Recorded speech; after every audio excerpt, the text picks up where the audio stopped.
not ethical, it's not humane, and saying that you're just following orders is exactly what they said in Nazi Germany. And it was and he said, the interviewer asked, what was the last illegal thing you did? And they both said, drinking underage.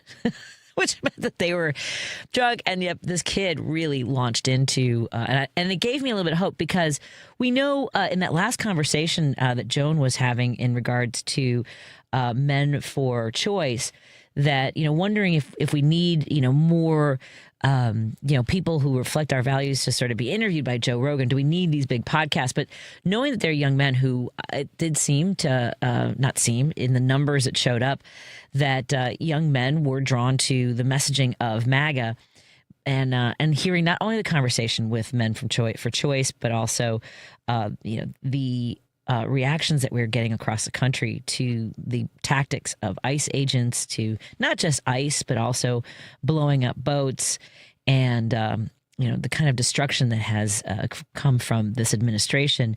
It seems like more and more young people are getting engaged and informed. That might just be my optics. We all kind of live in our own little bubbles.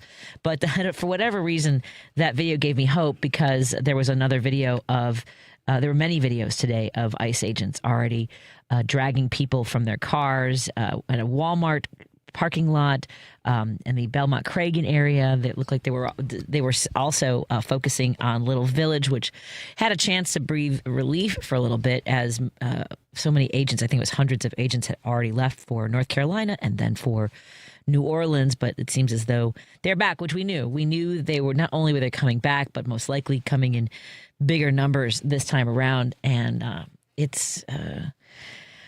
of course, they came on the one cold day. I wonder if they look at the forecast and Monday the 15th is like sub-zero weather. At least, this weather, 25 degrees. Come on now. Anybody can handle that.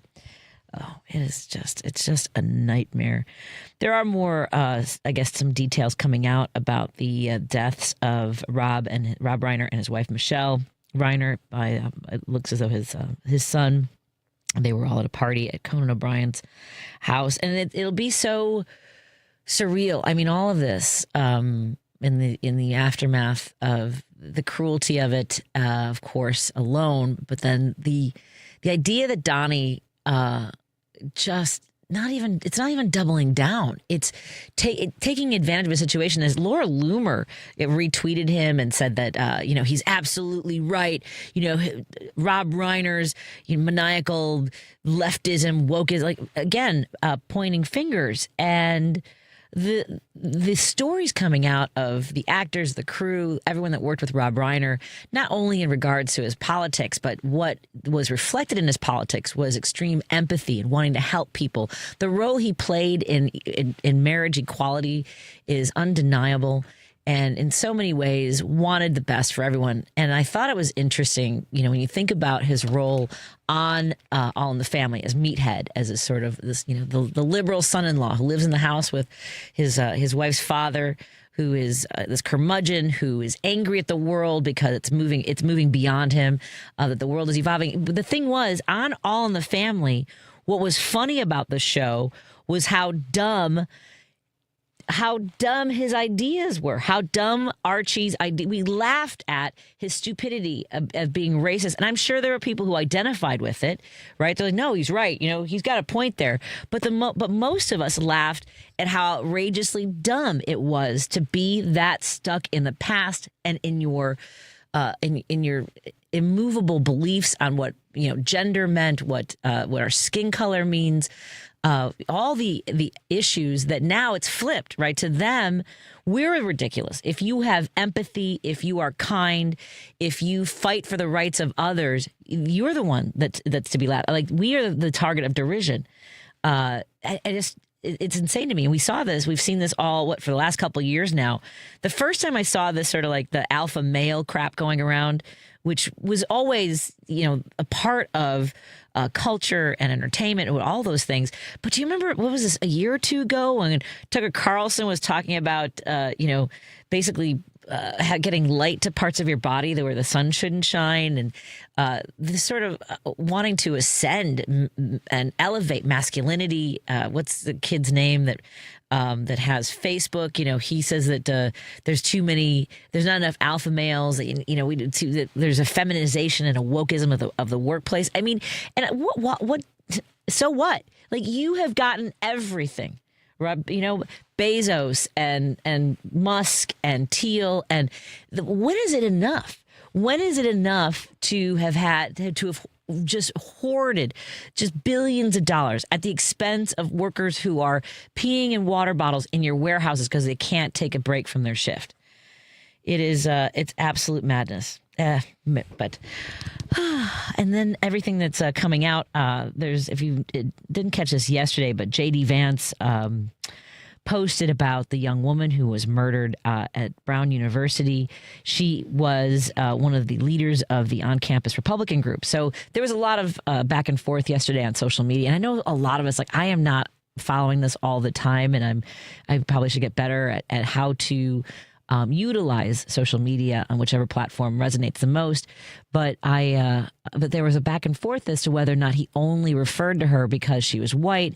I think a lot of it obviously had to do with the fact that that she was a Republican leader on campus. He's like, at a time like this and a far left campus, it's always great to see someone who was courageous enough to lead young Republicans, and didn't mention the other victim who had been murdered on Brown University's campus. And of course, he was a young man of color. I believe he might have been Muslim. I was trying to track these stories. I don't have all the names or details specifically in my head because, again, there's so much happening all the time. He did finally acknowledge the loss today, and we don't know if that's because of what the people were accusing him of.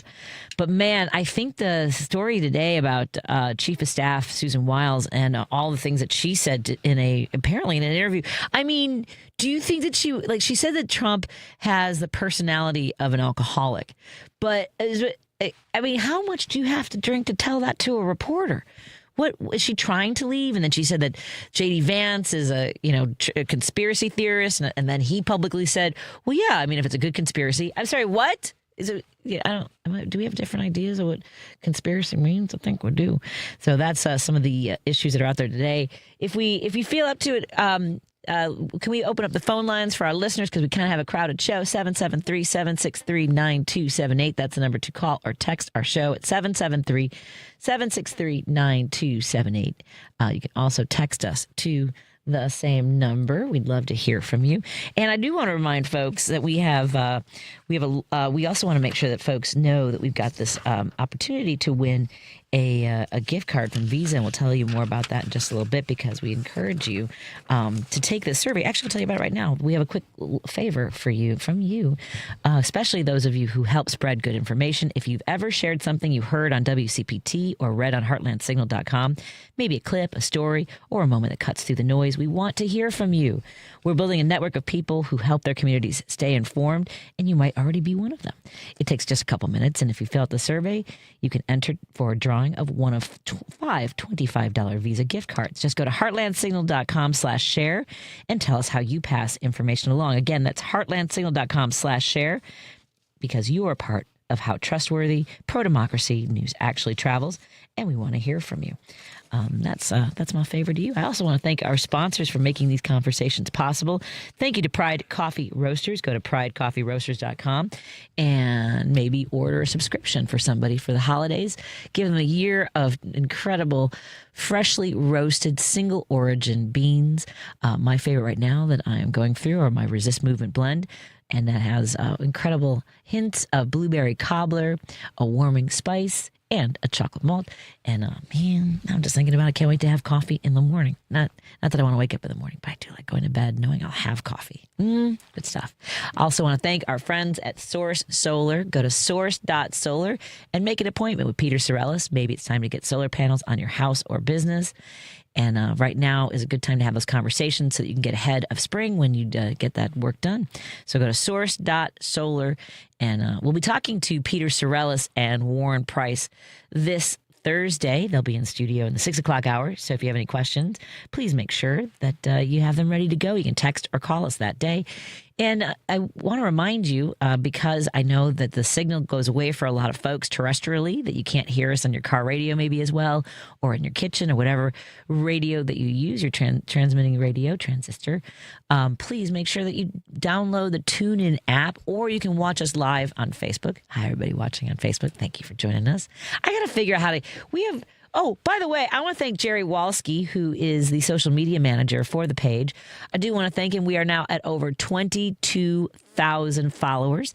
Thank you so much, everybody who has joined along with us. I find that we get a lot of followers from some of the funny content that Jerry posts, or the rage content that I post. And if you slide into my DMs and call me all kinds of nasty names, if you come in, what I'm saying is, if you come in and take a dump in my personal space of messages, I throw crap back, and I will take screenshots of those, put them on Facebook, point a finger at you so everybody can laugh at your stupidity. So I'm just saying, I seem to get a lot of followers because some folks who are just scrolling through and see the nasty things that people say to me. They go, oh, well, she must be doing something right. And I appreciate your support. But we've got to figure out a way to get some of those folks to watch more regularly. If anyone knows a way to, kind of capture that audience, let me know, because I'm not sure. We have 22,000 followers, and then when we go live, they're like, And we have so many great listeners who tune in regularly on our... Hold on, let me grab this real quick. I just want to take a look, because I know when we're live streaming, sometimes people will drop by, and it's weird. I don't know necessarily how all of this works, and I know you're not surprised by that. Patty doesn't know how something works, because it'll say like maybe 7 people are watching, but then it gets like 1,200 views. So I mean, presumably they're watching it later, but I appreciate whenever you're watching this. Thank you so much. Right there. So let's take a break here. Again, our phone number to text is 773-763-9278. 773-763-9278. And coming up, we'll have the phone lines open at 6 o'clock as well if we're not able to get to your calls during these conversations. But I may not be able to get your calls right now. Let's take a break and come back in a moment on WCPT 820 Heartland Signal. Hello to our friends listening on KKNW 1150 in Seattle. We're happy to have you. Think Theory Radio. Manipulating the masses is more utilizing propaganda, gaining a wide quadrant of the public, where crowd manipulation is more focused, like the divisionary tactics of these political parties. They utilize certain talking points and phrases to target specific groups that they want to maneuver and empower and get them to do their bidding. Think Theory Radio with Damian Perdue.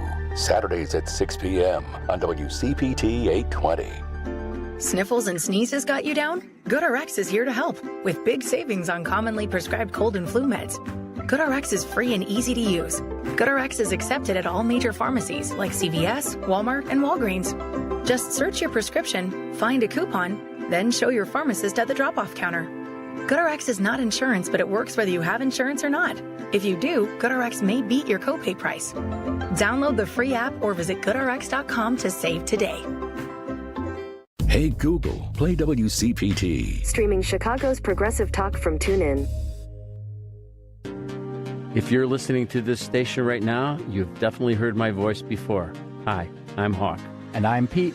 And we're with Source Solar, your local source for solar. Source Solar is Chicagoland's premier solar installer, providing solutions for over 1,000 homeowners and business owners across Illinois and Iowa. With over a decade of industry experience and deep roots here in Chicago, we have the expertise to help your transition to clean, renewable, resilient energy. We can guarantee that we save you money day one without any out-of-pocket cost to you. This means you have an instant ROI, instant payback, and can save money to add to your bottom line day one. At Source Solar, we source everything as local as possible, meaning we always carry the Made in USA sticker.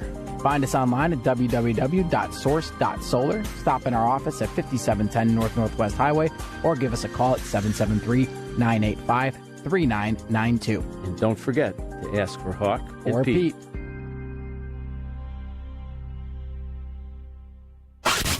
You're listening to Driving It Home with Patti Vasquez. Thank you so much for joining us as we continue our drive home. I am so excited to welcome to the studio and to the entire WCPT family. We have in studio with us Rodney Gibbs, who is the Heartland Signal Executive Director. Hey, Rodney, how are you doing today? I'm great, Patty. Thanks for having me. I appreciate it. It was weird. Like, I don't like, not many people ask, like, do I like running my own board? She came in, you're like, do you like doing that? So even that, like, I can decide how when the music comes down, sort of, I get to kind of control sounds really bad, doesn't it? Yes. It sounds bad? No. So, hi. Hi. Well, I'm a DJ, music DJ on the side at a WRFG, Radio Free Georgia. And so we run our own board as well. So I can relate to that.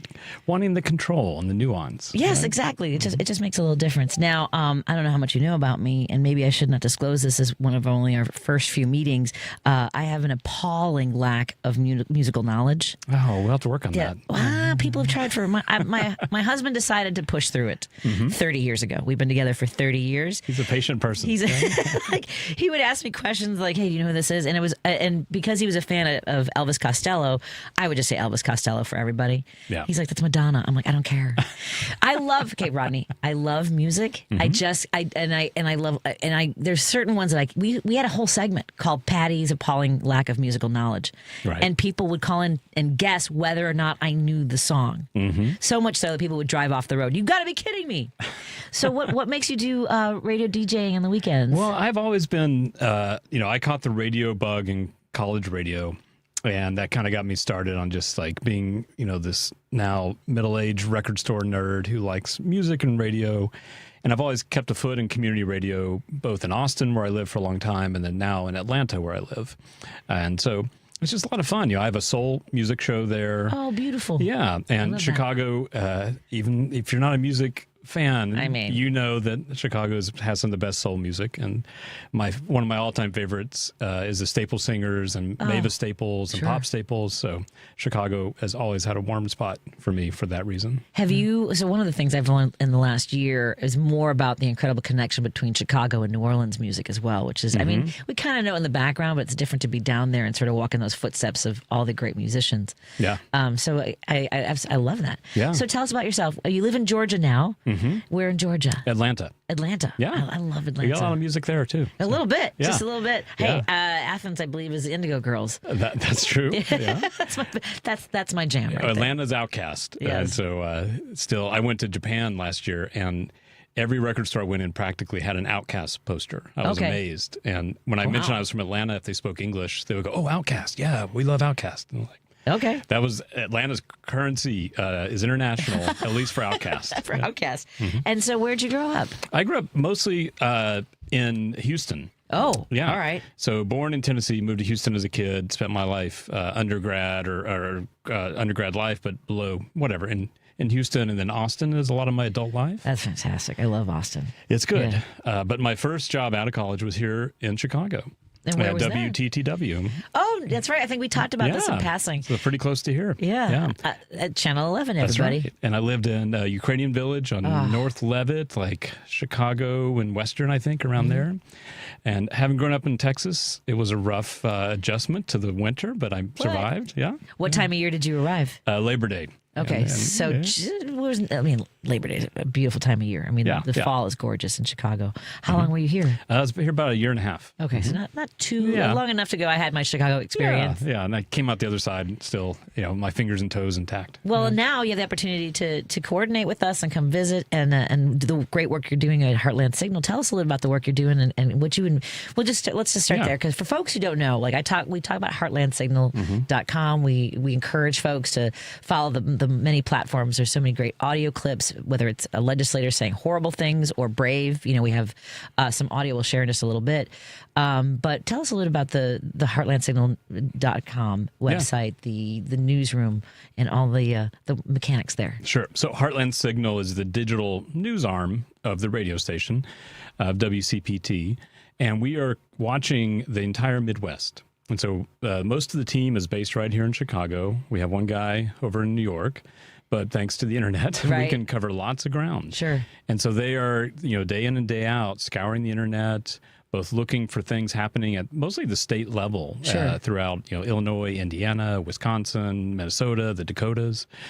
and really finding a lot of lately examples of authoritarianism and just threats to democracy that we're trying to elevate and get a national audience for and let people know what's happening in their state houses.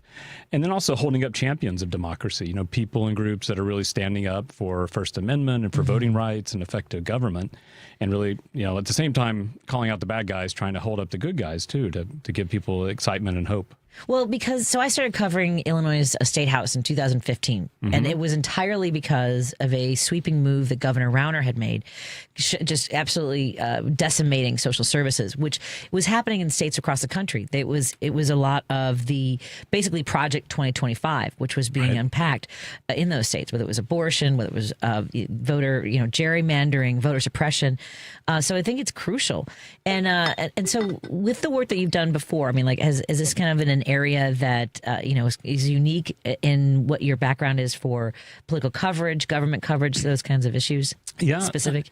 So my background was about 10 years. I was at the Texas Tribune, which is a digital newsroom in Austin that covers statewide politics in Texas.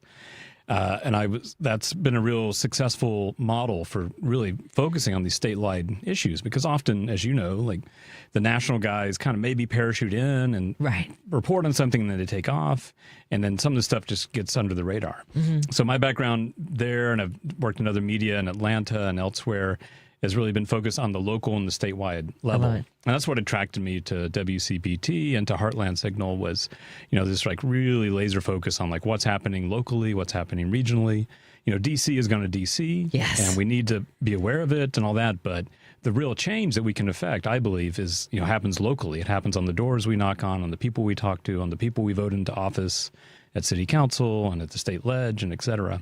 And so that's what I really get excited about and why I wanted to come work at this company. Yeah, because what happens locally is what's going to happen to affect you, impact you fundamentally every single day. And that was one of the things I tried to impress upon my previous radio station's audience. People would call me and, yell at me about some issue, and I would say, okay, I can't help you. We can argue about this, but what did your legislator say? What did your alderman say? And they'd be like, oh, I know, because I would encourage folks to know what's happening, know who your legislators are, because without your story, they're going to make decisions without you, without knowing what's affecting you. Right. And arguably, I think it has a bigger impact on our lives. The stuff in D.C. is often more outrageous, and it consumes. I'm guilty of it as anyone, of like getting worked up. And we need to pay attention. I'm not saying ignore that, but it's that local alderman stuff, city council, state house, state ledge, that really is going to affect your pocketbook, your property, your house, your health care, all those things. And sort of the trajectory of what they're trying to accomplish. Like I said, with Rauner in 2015 was around, not long after Governor Walker, trying to break unions. I mean, that was Governor Rauner's agenda, was the turnaround agenda, was to basically eliminate workers' rights, make this a right to work state. And that, not catching these stories, not knowing what's happening, not being informed on that is dangerous for everybody and leads to what happened federally. Right. Yeah. And I I think what you do and other hosts here do, I really appreciate, is like showing people, one, the impact of that and the importance, but two, really connecting people to actions that they can take. Because, it's hard, right? And it's so hard. It's easy to get, I just want to get under the covers and hope for it to end. I know. But to take those constructive steps, be it small or large, like that's huge. Absolutely. And I love that you guys are doing it. Again, we're talking to Rodney Gibbs, our new Heartland Signal executive director. As he mentioned, he's had executive roles at the Tribune, Texas Tribune, the Atlanta Journal-Constitution, and the National Trust for Local News. And he's now with us. I could read your whole bio if you want. It's always weird when I'm on stage and someone reads the whole bio. As we mentioned, he loves music because he's a record store junkie and live music fan. We covered all this. See, I have your whole memo. I've been like on the sides of stages going, please stop reading my memo. Please, my whole bio. Let's take a break here and continue our conversation. We're going to share one of the stories that they covered today in regards to the language that Trump has used about some of our neighbors here. More after this. I don't mean like in Chicago. I mean just our neighbors as Americans and, human beings. More in a moment on WCPT 820 Heartland Signal and KKNW 1150 in Seattle. You're listening to WCPT 820. Here's the latest Chicago weather update. I'm meteorologist Ray Miller from the Weatherology Weather Center. Cloudy tonight with a low temperature in the lower 30s and winds out of the southwest at up to 30 miles an hour. Sunny on Wednesday with a high of 42 degrees and winds out of the west at 5 to 15. Rain Thursday with a high temperature of 48. Southwesterly winds at 15 to 30. Friday partly sunny with a high temperature of 29. Saturday cloudy, 44 degrees. Sunny and a little bit colder Sunday, high of 32. That's the latest Chicago weather update. Right now, it's 36. This is Chicago's Progressive Talk, 820 AM, WCPT Willow Springs, and online at WCPT820.com, where facts matter. Tom Hartman. Autocrats generally, particularly those autocrats who have narcissistic personality disorder and are sociopaths, as is, in my opinion, Trump, typically do not tolerate high-profile people around them. They want to be the star of the show, and that's certainly been the history of Donald Trump. The only people that he will tolerate around him are people who, when he says, kiss my ass, they fall to their knees. The Tom Hartman Radio Program, weekdays 11 a.m. to 2 p.m. on WCPT 820, where facts matter. WCPT 820, Chicago's Progressive Talk, where facts matter. To lead the way with progressive values and in preserving democracy. Your support of the Minocqua Brewing Company Super PAC efforts in Wisconsin and beyond strengthens the fight against MAGA Republicans. You can now purchase progressive beers like Labor Lager, Love Wins Fruited Sour, and the Resistance IPA in Chicago at Rogers Park Provisions, Diversey Beer, Wine and Spirits in Lakeview, Park West Liquor, Wine and Beer in Lincoln Park, Logan Square Liquors, and Tip Top Food and Liquors in Westtown. Visit MinocquaBrewingCompany.com for all their Chicagoland locations. As always, no matter how bad our sports teams are, please drink responsibly. You're listening to Driving It Home with Patti Vasquez.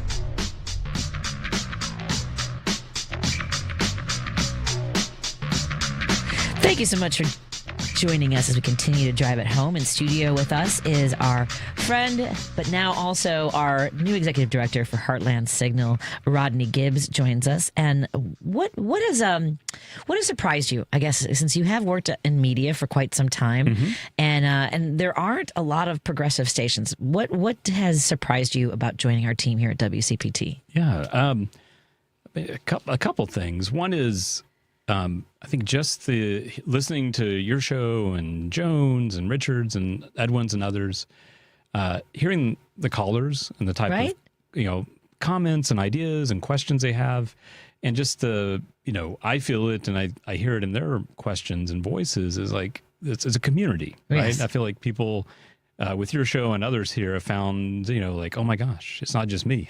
Right. If we're all crazy, then we're in so much trouble. There's a bunch of us, yeah. Well, it's so funny because when we did our forum for the mayoral forum, it was so great to put so many faces with callers' names. Mm-hmm. I met Roosevelt. It was amazing. I mean, there's so many folks that we just got to connect with in a different way. It was wonderful. Yeah. I think the other thing that's, pleased me and surprised me is because we really are trying something kind of different here. We have what I think of as like, the OG platform, people talking to each other like you do every day. And it's old school and it's authentic and it's real. And we were just saying off air, like, I mean, you commute with people. You're in there, probably at the gym listening to you and washing dishes. Right? And you're in very intimate moments of their lives. But then we couple that on the Heartland side with the kind of speed and the, mobile phone of digital. And, to be frank, like we are still trying to figure out what's the chocolate and peanut butter better together than separate, combo of that. Right. But we're seeing a lot of it, like a lot of clips, that, for example, that we pull from your show, from the video of your guest, like we can give those a second and third life on Facebook and on Instagram and vice versa. I know you have, Richard and you have different people, you've had Aaron on, Aaron Kleinberg. He's great. They're both great. Yeah. Yeah. Who are doing content online, but then to bring that into the radio audience. Right. I think that's, media, as you know, is like in a weird spot. And yes. And I think to me, I'm kind of an entrepreneur at heart. I had a couple startups and I just like building things. And, I don't think anyone's really taken, the radio and the authentic voice of people like you that are with everyone and then coupled that with digital in a real effective way at the local level. Like maybe you could say NPR kind of does it, but I'm talking local, right? Oh, I'm ready to go. Yeah. I'm itching to get more of that done and learn too. I mean, like part of it is I need to come up with. I think a lot of folks try to figure out where to start, and I need guidance. That's all. That's all I'm saying. I want to highlight one of the many great stories at heartlandsignal.com, where you can get our newsroom's information. You go to the page, you'll see everything that they're working on, and you can scroll through and see the tremendous work that they've really accomplished over the years. And this is Zaynab Mohamed. This is state senator from Minnesota, and there was executive legislation that Governor Walz has signed into action. What was the legislation? She talks about how the details haven't been released yet. Yeah, I think they just said it's happening. Okay, it's happening, but he has not signed no details yet. Gotcha. Right. So let me see if I can play this right here.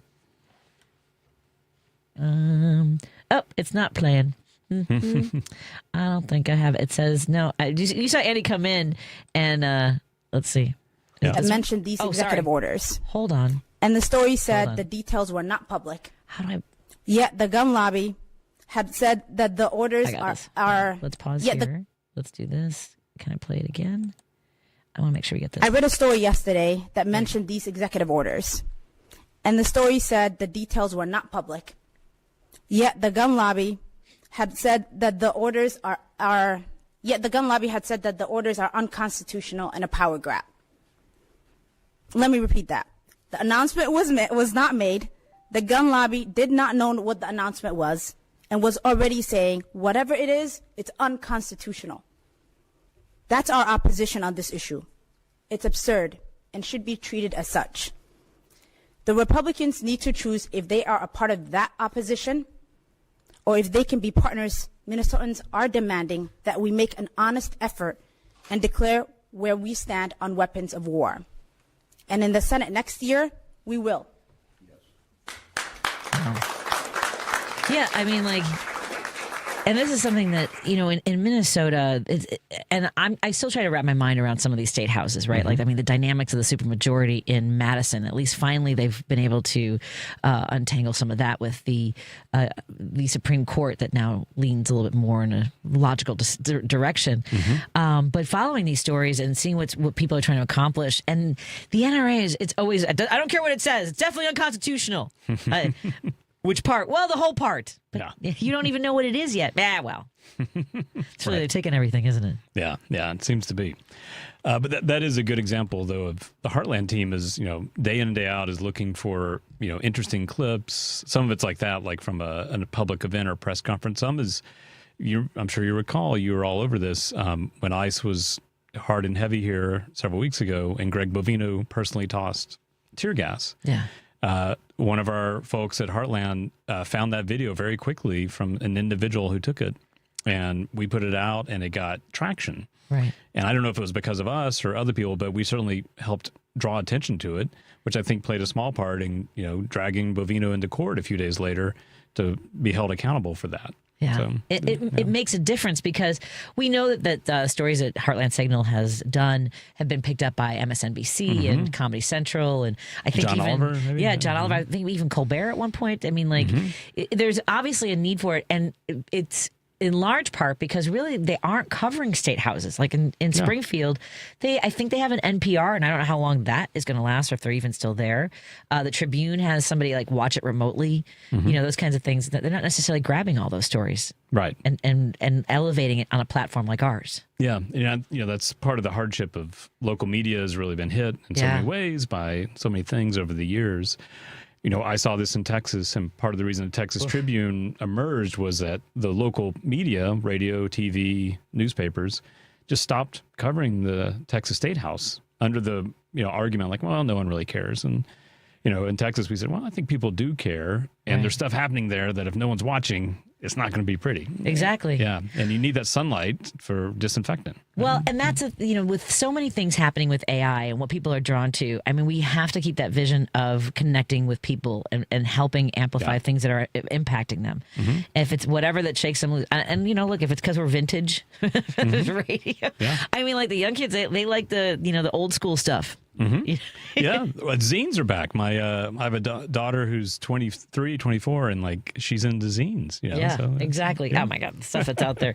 I go thrift store shopping to buy back my clothes from the 80s and 90s. It's crazy. It's. I mean, like I've got my Doc Martens on, and Docs are back big. It's very crazy. So how long are you able to stay in Chicago? I'm here every month for a few days. So I'm here this week. I'll be back soon. And part of the reason me being remote is that we are hopefully expanding Heartland around to other parts of the country. Okay. And so that'll be coming next year. And so part of me being in Atlanta is helpful because the airport, as you may know, seems like if you're, the joke is that when you die and go to heaven, you got to make a layover in Atlanta, Georgia, at the airport before you get up there. Yeah, man. Yeah. Well, I hope that everything kind of the holiday travel can be strange, and I'm right now you're fine. Like with this time of year for flying back, and I don't think we have any storms coming up or anything like that. I think knock on wood. I think it's good. Can I highlight though? Speaking of next year, we've got a couple other things coming up. I think that would interest your listeners and me. I think. And you. So one is we are redoing the website for Heartland and WCPT to make it a little more easy to use, more friendly, better on your phone. All those good for you digital things. Great. And then we're launching a couple newsletters in January. Oh, wonderful. Yeah. And the newsletters will highlight both things that we're watching and covering at Heartland, but also highlights from your show and Jones and Richards and elsewhere on the radio dial. Excellent. As well. Oh, I love that. Yeah. So people, we don't have the sign up ready yet. It'll be ready early January, but people can go sign up and get on this free newsletter as well. Outstanding. And I think that, one of the things that we've sort of reiterated is the intimacy of doing radio. And it's I've listened to talk radio my whole life, and that might part not just talk radio, but when I was in high school, and this lends itself to why I don't have a lot of musical knowledge. One, look, my parents, and this is not an excuse. My parents grew up during the Great Depression. They were born in 33 and 35, so they I grew up in my house, and they were older parents for me, obviously. But they, it was like Bing Crosby. My mom liked Domingo, Placido Domingo. Yeah. There was opera. There was classic music. There was again, like band music. My dad loved the Glenn Miller band. I even my movies are like Jimmy Cagney and John Wayne and all that. So I always listen to talk. For some reason, I've always been drawn to talk radio. Wally Phillips and Bobby Collins, everything on WGN, NPR, and things like that. And I think with podcasts, I mean, it's great to kind of listen to people chat about things, but I do want to invite people to continue to have access to us in real time. To be able to call and text. And actually, since we talked about, have you ever talked to Jim? Jim's one of our regulars. I don't think so. Hey, Jim, you're on with our new executive director of Heartland Signal. What's on your mind, my friend? Oh, hey, Patty. Hey. I'm waiting. Who's being held accountable? I haven't seen anybody held accountable since Trump took office. I know. For anything. For anything. I've never seen anybody held accountable. My mother held me more accountable than this administration does. But she was a good woman. Think about it. We had 600 people in detention that were kidnapped off the streets, and they were supposed to be released. And somehow there was a kerfuffle there, and they were never released. They were disappeared, with no explanation. And we continue on this way with there's no explanation. And the other thing, real quick, was Vance, this idea of the left. He says the left, the left, the left. Now, I've been voting for 7 decades. And I've never heard it thrown around so much as it is now, because I've heard the ministers and the Republican ministers go, well, this is what the left says, and this is what the left says, and this is what the left says. But it's nonsense, because think about it. I voted in every election since McGovern, and none of my candidates they've been Democrats, I'll admit that. But as far as were they going to throw capitalism overboard and take on Marxism and so on? So it's just nonsense. Yeah. But this is where we're at. I mean, it's incredible. I know, Jim. Thank you so much for sharing your thoughts. I have to make sure that I get a couple more minutes in here with Rodney. Thank you, my friend. Take care. Thank you. So one of the reasons I take Jim's calls all the time, and I love that he starts the show, is that he reminds me of my dad. If my dad was a West Sider liberal, my dad was a North Side conservative. But there's so much of that tone of Jim. It's like I get to have these just these fun exchanges with him. He likes playing the ponies. Yeah. Tip them one back. back now and then. We talk about Finn and Asaba. Do you know a little bit of our lingo, Finn and Asaba, kind of our traditions? I don't know that one. I know some. They're sayings for money. Okay. My dad was always, you want a sawbuck? What do you need? How much money do you need? Nice. Like a C note, like all those kinds of, but at any rate. I did learn about, with you, I think, something new, fibs. I can't say the word. I create my little, my door knocking group that we created of volunteers called Effin' Illinois Bastards, which my next question was going to be, are you planning to watch the, I'm not, no pressure here, are you going to watch the Bears-Packers game on Saturday? And if so, who are you rooting for? Well, that seems like a trick question. I think. Just kidding. I will be watching. So exciting. Yeah. I see you get that to yourself. Okay. It's fine. It's fine. Totally fine. But we're very excited about that. And we're very excited to have you join us here at Heartland Signal against Rodney Gibbs. What final thoughts you have for folks connecting with us with Heartland Signal? Well, I think if maybe they had a second to take our survey, that would be really helpful. We have a survey up for a few more days at heartlandsignal.com/share. And the purpose of the survey is short, simple, but we're just asking, how do you take and use this information that Patty shares with you or that you see on the website or here in the other shows? And the reason we ask is we're trying to get better at this, and we really believe that the way that we get the message out there, one way is like we're doing today, one-to-one, us talking to you on your car, radio, or wherever else you are. But the other ways are through what I think of as trusted voices, which might be Jim, it might be the pastor, it might be the union organizer, it might be a librarian. Right. And we want to just understand, how do you use and transfer information? Because that'll help us kind of do our jobs better. Sorry, and there's also giving away some gift cards. You'll be in a drawing for a gift card. So you might get a little early holiday gift as Excellent. Wonderful. Thank you so much, Rodney, again. And I look forward. And our Christmas party is happening soon, too. So I'm excited. We'll hang out. And very exciting white elephant. Yes. I got my gift. I got to go to Walgreens. I got to go somewhere. Thank you, Rodney. Have a good night. And I'm glad it warmed up for you, too, while you're here. More in a moment. We're going to have former Governor Quinn joining us in just a moment and talk about the taxpayer campaign that he's launching and wants you to know about. Tackle the elements in style with a brand new Porsche from the Porsche Exchange in Highland Park. Browse and test drive our extensive selection, like the 2025 Porsche Macan. Right now, lease the 2025 Macan for only $949 a month for 39 months. Discover performance like no other when you visit the Porsche Exchange in Highland Park or PorscheExchange.com. $7,239 due at signing. Excludes tax, title, license, and dock fee. No security deposit required. Expires 1/2/25.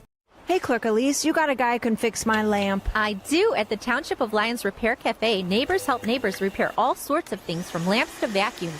Little acts of mutual support that make a big difference. Hey, Clerk Elise, you got a guy who can notarize documents? The Township of Lyons has lots of notaries on staff ready to help. Hey, Clerk Elise, you got a guy? At the Township of Lyons, we are your guys. Whatever you need, we work to bring more resources right to you. Check out the Township of Lyons online, Lyons with a Y, LyonsTownshipIL.gov. This is WCPT 820, where facts matter. Union Strong Chicago continues to lead the way with progressive values and in preserving democracy. Your support of the Minocqua Brewing Company Super PAC efforts in Wisconsin and beyond strengthens the fight against MAGA Republicans. You can now purchase progressive beers like Labor Lager, Love Wins Fruited Sour, and the Resistance IPA in Chicago at Rogers Park Provisions, Diversey Beer, Wine, and Spirits in Lakeview, Park West Liquor, Wine, and Beer in Lincoln Park, Logan Square Liquors, and Tip Top Food and Liquors in Westtown. Visit MinocquaBrewingCompany.com for all their Chicagoland locations. As always, no matter how bad our sports teams are, please drink responsibly. You're listening to Driving It Home with Patti Vasquez.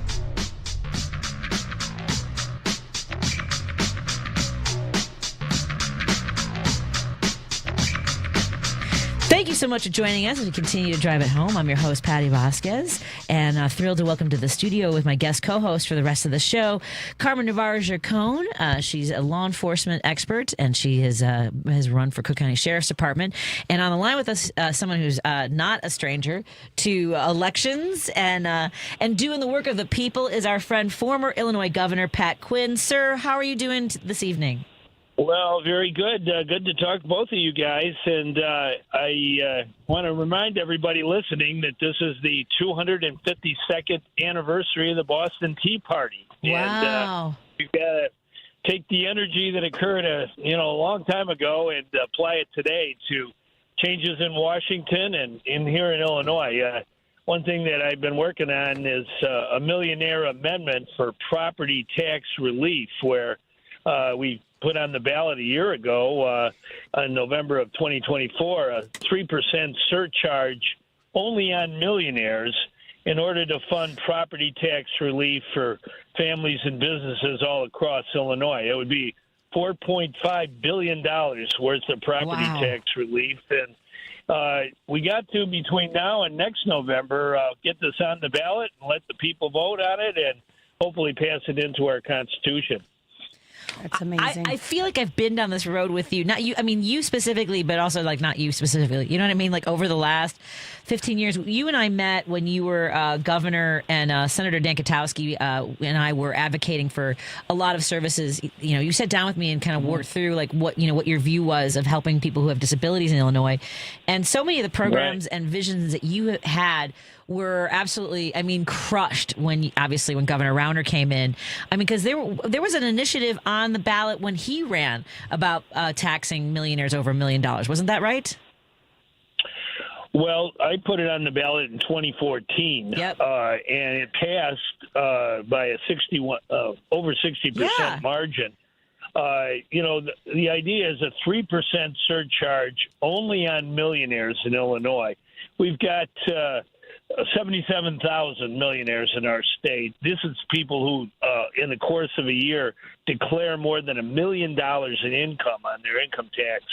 So it's a group that is blessed. We're happy to see that happen. But applying a modest surcharge on their income can help fund billions of dollars of property tax relief for families and businesses who are living from paycheck to paycheck. That's the biggest problem. We just got our Cook County property tax bills, and they really have clobbered people all over, and businesses as well. And we can't just stand by and watch this happen. We got to do something, and that's what the Millionaire Amendment for Property Tax Relief is all about. Well, I appreciate that you guys are all doing this work, and I do love that you're telling people about this on the day of the 252nd anniversary of the Boston Tea Party. What can people do? Mm-hmm. So from now, you said we have until next November is our window for doing the work and get it on the ballot. Yeah. Well, the way it works is in Illinois, in order to get a constitutional amendment, you have to get 3/5 of the Illinois House and 3/5 of the Illinois Senate, the members there, to vote to put it on the ballot. And the deadline to doing it is May 3rd of next year. So between now and then, we've got to really put pressure on legislators, both senators and reps, to vote yes to put the Millionaire Amendment for property tax relief on the ballot. So what I did is I looked at the results of the advisory referendum that we had on the ballot a year ago and broke it down by legislative districts for each senator, for each rep. And it showed the overwhelming support. I think there was only like 3 Senate districts that didn't support this idea, a half a dozen rep districts. So the overwhelming majority of districts in Illinois, legislative districts, are for putting this on the ballot and letting people have a vote on it. This would be the first time ever that we have a chance at the ballot box to vote for tax reform and also tax relief. And so that'll be the battle in the coming year. And I've been involved in this over the years. You know, when I was governor, I proposed a recall amendment for the office of governor. I got sworn in after my predecessor was arrested, indicted, and convicted and sent to jail. And, I thought it was important to have a recall process available for the people of Illinois. And we put it into a constitutional amendment, and it got voted on in 2010 by a 2-to-1 margin. The people were for it. The legislature put it on the ballot. The people voted for it. And that's basically what we're trying to do with property tax relief in the coming year. Yeah, because I love listening to you talk. I'm just saying, like, there aren't many. I love public servants. I have an issue with politicians. And every time I hear you talk on anything, you're so common sense. Like, I don't feel like anyone's talking down to me or like you're dumbing anything down. You just speak directly and it's easy to understand. And I have to just tell you that I really do appreciate the work that you continue to do. Just as a mother. Well, thanks a lot. It's no, amazing. I appreciate those kind words. One of the reasons I think I have good experience in talking to folks is I've been involved in petition drives for the last 50-plus years. And when you're on the street with a clipboard, you want to talk in common sense, plain language so people understand what you're pitching. And a friend of mine, he said, you've been involved in petition drives that have gathered over 4 million signatures in Illinois from everyday people. I get autographs not from celebrities, but from folks who are ordinary folks, the heart and soul of Illinois. Yes. And, we passed, for example, 40 years ago, we took on ComEd. And we wanted a citizen utility board, and we had to get signatures and put it on the ballot as a referendum. And we got that done, and the legislature passed a law in the House and Senate. It got signed into law.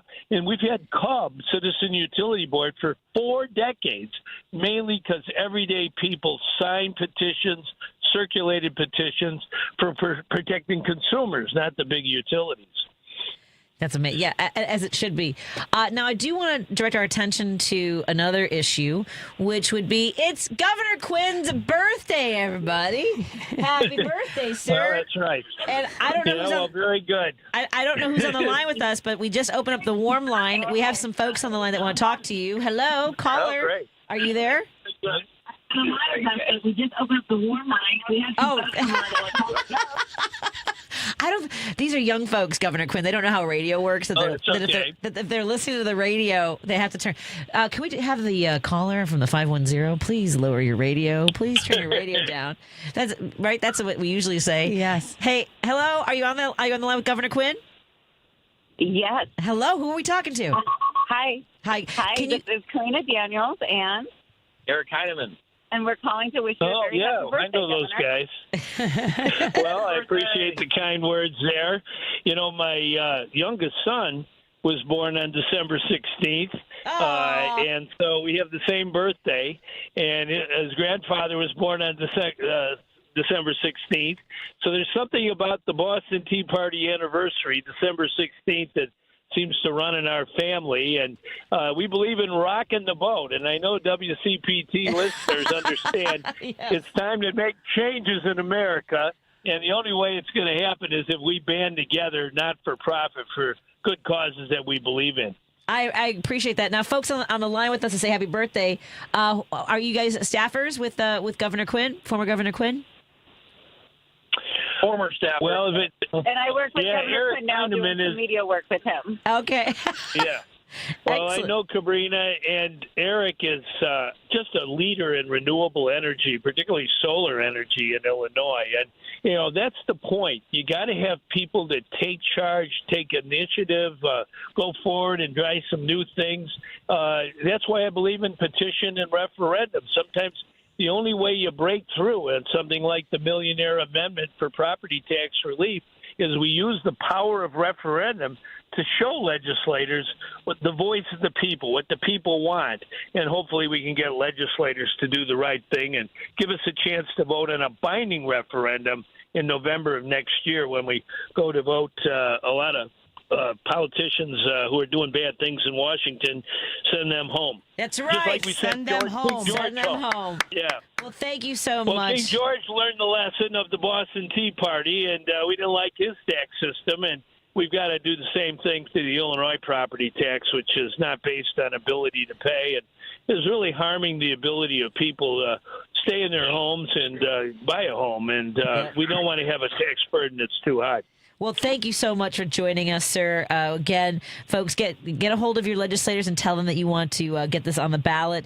Governor Quinn, we'd love to talk to you about this next opportunity that you have. Kavrina and Eric, thank you so much for calling and giving your well wishes. Have a wonderful birthday celebration tonight, Feliz sir. cumpleaños, sir. Okay, thank you very much. Juntos podemos. Together we can. Okay? I love it. That's right. Outstanding. Thank you so much. We'll take a break here. When we come back, we're going to have State Senator Zaynab Mohamed from Minnesota. More in a moment on WCPT 820 KKNW and our friend Carmen Navarre Gercone joining us in the studio. This is WCPT telling you how you can shop blue. During Donald Trump's 2024 presidential campaign, and now even, he had his rallies where he poorly danced to the YMCA. Let's take a look at all the musicians who threatened to sue Donald Trump if he used any of their music at his rallies. ABBA, Adele, Aerosmith, Andrew Lloyd Webber, The Animals, Beyonce, Bruce Springsteen, Celine Dion, Creedence Clearwater Revival, Earth, Wind & Fire, Elton John, The Foo Fighters, Free, Guns N' Roses, Linkin Park, Neil Young, Nickelback, Olivia Rodrigo, Ozzy Osbourne, Panic at the Disco, Pharrell Williams, Phil Collins, and yes, that includes Genesis too, guys, The Estate of Prince, Queen, R.E.M., Rihanna, The Rolling Stones, Spinal Tap, Tom Petty, and Twisted Sister. So if you're looking to buy some records or go see a concert, I consider checking those artists out. This has been WCPT telling you how you can shop blue. Eggland's Best, the only eggs with more fresh and delicious taste, plus superior nutrition. Eggland's Best, better taste, better nutrition, better eggs. AP News, I'm Ben Thomas. In Rhode Island, investigators have released a new video timeline and a slightly clearer image of a man suspected in the Brown University shooting. Ed Donahue has the latest. Police have been canvassing homes in Providence, Rhode Island, yards and dumpsters too, in search of videos or other clues that might help them catch the gunman. 2 students were killed. There is new footage of the man taken before the attack. It shows him running at times along quiet and empty residential streets near campus. Police Colonel Oscar Perez is asking people to take a look at it. You want to focus on the body movements, the way the person moved their arms. Kathy Cooper says she had an unsettled feeling when a person of interest was released. And yet, at the same time, I feel like our neighborhood is swarming with cops. And so in that way, I feel like it's pretty unlikely that the shooter would come back. The attack and the shooter's escape have raised questions about a lack of security cameras at Brown and led to calls for better locks on campus doors. I'm Ed Donahue.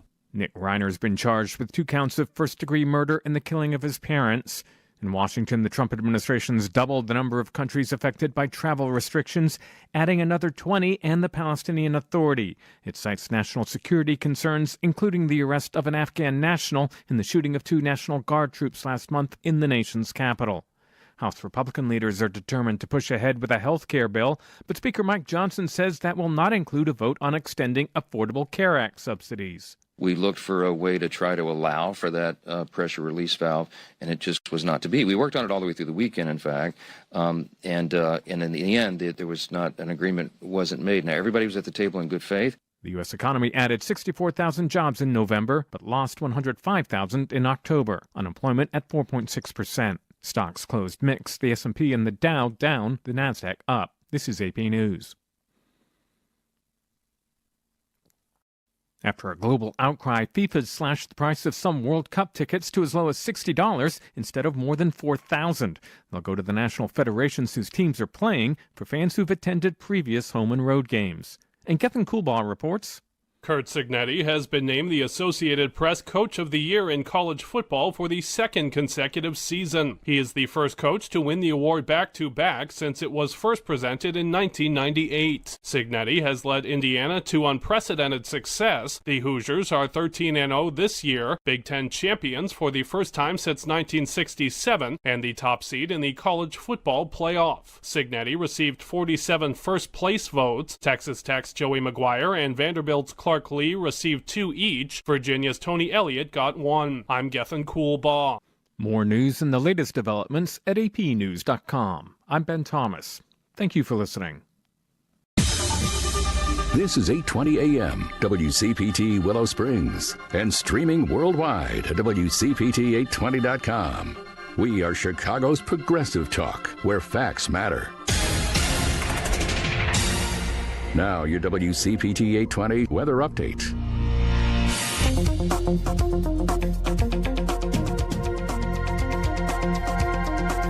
I'm meteorologist Ray Miller from the Weatherology Weather Center. Cloudy tonight with a low temperature in the lower 30s and winds out of the southwest at up to 30 miles an hour. Sunny on Wednesday with a high of 42 degrees and winds out of the west at 5 to 15. Rain Thursday with a high temperature at 48. Southwesterly winds at 15 to 30. Friday partly sunny with a high temperature of 29. Saturday cloudy, 44 degrees. Sunny and a little bit colder Sunday, high of 32. That's the latest Chicago weather update. Right now, it's 36. While retinitis pigmentosa takes Mark's vision, his family gives him hope, whether at the family business or at home with his wife and sons. He knows he's not fighting alone. For 50 years, the Foundation Fighting Blindness has funded research into treatments and cures for blinding retinal diseases, providing hope to people with vision loss. And for Mark, winning the fight means being there for his family. The Foundation Fighting Blindness. Together, we're winning. Help us end blinding diseases at fightingblindness.org. After my wife died, I felt like I lost everything, including my love of fishing. But one day, my granddaughter called, and I realized I still had a lot to look forward to. I got referred to a psychiatrist who explained depression can happen to anyone. Getting help doesn't make me weak. It makes me stronger. I just wish it made me better at fishing. Mental health care is working for Diego. See what it can do for you at mentalhealthcareworks.org. A message from the American Psychiatric Association Foundation. You're listening to WCPT 820 because facts matter. Driving it home with Patti Vasquez, Patti Vasquez. From global conflicts to greenhouse gases, the folks refusing to wear masks says, and politicians getting caught grabbing asses says, she's driving it home with Patti Vasquez. Thank you so much for joining us to continue our drive home. In studio with me is guest co-host Carmen Navarre Gercone. And it's been a minute since we've seen each other. Thank you for coming in today. Absolutely. Thank you for having me. Absolutely. It's always more fun when you're around. We are going to talk in just a little bit to State Senator Zaynab Mohamed. She's a Minnesota State Senator. And we're going to have a lot going on in Minnesota that she can break down for us. And she's the youngest. You saw how young she is. Well, and after reading just her story of who she is, they always say the right person at the right time. If she is not the right person at the right time, I don't know who would be. Right. Yeah. I mean, considering the community in Minneapolis that's being targeted so aggressively, and now not just obviously black people, and not just Somalis, but black people, because I mean, they've opened up a category of like who is disposable in our country. They already had, but I'm saying with the ICE agents, it had been targeted towards people who spoke Spanish, had brown skin, did the kinds of jobs that they would expect to be filled by illegal immigrants. Anyway, it's a lot. It's been. How are you? Hey, I know I just said a lot. How are you feeling in this holiday season? Finding the happiness? I am finding the happiness. We have to, otherwise we'll go crazy. Yes. We've got to take a deep breath and yes, always. Yeah. Because as soon as you turn on the radio, I am. I was saying that's I was looking right at you. Take a deep breath. No, for everyone, you have to find some joy. There's horrible things going on everywhere. Turn off the radio, the TV, just even if it's just 5 minutes. Right. And just take a breath and enjoy the privileges you have at that time. Sure. Because once you turn on the TV, the radio, you drive to work, everything's going to hit you right in the face again. It's going to stab you right in the heart. I mean, you can feel everything all day. So just take some time. That's what I've been doing. And yeah, I agree. I'm trying to get into the mood of the holidays. Like I do background movies. Like I'll have something on, especially in the holiday season. Yeah. Like so I did my favorite I mentioned last night for Thanksgiving is Home for the Holidays with Holly Hunter and Robert Downey Jr. Mm-hmm. So today, and it's not my favorite movie, but it's like I'm not invested in it. So, and it's so many vignettes, which is Love Actually, which is just so silly. I know. No, it's okay. But do you have? That's not my favorite holiday movie. It's just the one I can do. I can get sort of like festive. And you know what else I like? Bad Moms. Have a Bad Moms Christmas. So that's my daughters and I watch that. Yeah. Oh my God. And I'm sorry, Bad Santa does it for me too. That's very good too. I love that, and I love Lauren Graham. And I'm watching Billy Bob Thornton now in Landman, which I don't have to tell you the whole circle of that. But I haven't seen that movie probably since it came out. Yeah. I think it's over 20 years, isn't it, since that movie came out?